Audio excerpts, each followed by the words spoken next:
All right, did you hear the one about the Texans who crossed the Atlantic in a rowboat?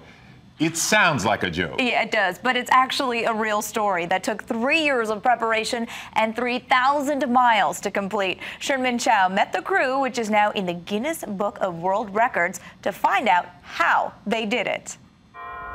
And so the 2016 Talisker Whiskey Atlantic Challenge began. 12 teams sailing from the Canary Islands in Africa to Antigua, 3,000 miles away. Among the teams, the American oarsmen. 3 guys from Houston. They worked in shifts. Mike Matson, a Naval Academy graduate and former Rice rowing coach, was the captain. You sit 12 hours a day rowing. The men worked in 4-hour shifts, repeating the same motions. You get bed sores. It's not really glamorous. Other people on the boat, we had some issues with some hands getting calloused over from gripping the oar. But the toughest part? You never sleep. You get 2-hour naps the whole time, but you never get a full night's sleep. The quarters were a tight fit on the 22.5-foot-long fiberglass boat.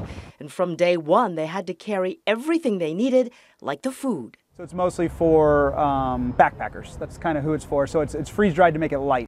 28-year-old Brian Krauskopf, a lifelong athlete, talks about the race rules. We actually make the water from the ocean. We have a desalinator. Everything we bring with us, we have to take back. And then there are the elements. The crew is usually tethered in. So the ocean threw a lot at you. It was cold at nighttime, blistering hot during the day, and you'd hit spats of storms day, night, when you couldn't see. Semi-capsized, our boat did rotate 90 degrees, and we did lose everything on deck at one point. There is a support boat for emergencies only, but it's typically a day's sail from any boat.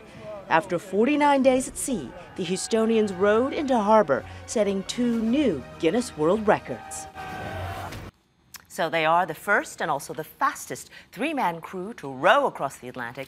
Their boat, by the way, is called the Anne, after Anne Sullivan, one of the firefighters killed in the Southwest Inn blaze. She was a friend of the boat's skipper. Well, that's cool, and I'm sure Anne's mother loves what they did. I'm sure. Yeah. Well, wait, Sherman, what was that big surprise at the end for them? So one of the sailors, David Alviar, carried something very special across the ocean, a ring. And when they got to port, he got down on one knee and on the deck right there, proposed to his longtime boyfriend, who said yes. The couple are getting married in 2018. How do you say no after you finish that kind of trip? Yeah. You can't say no. Traveled the Atlantic to propose. Oh, he set the and he bar. held on to the ring. Oh. Yeah. 3,000 miles and storms later. Didn't drop it in the ocean. Good for Thank you, him. Sherman.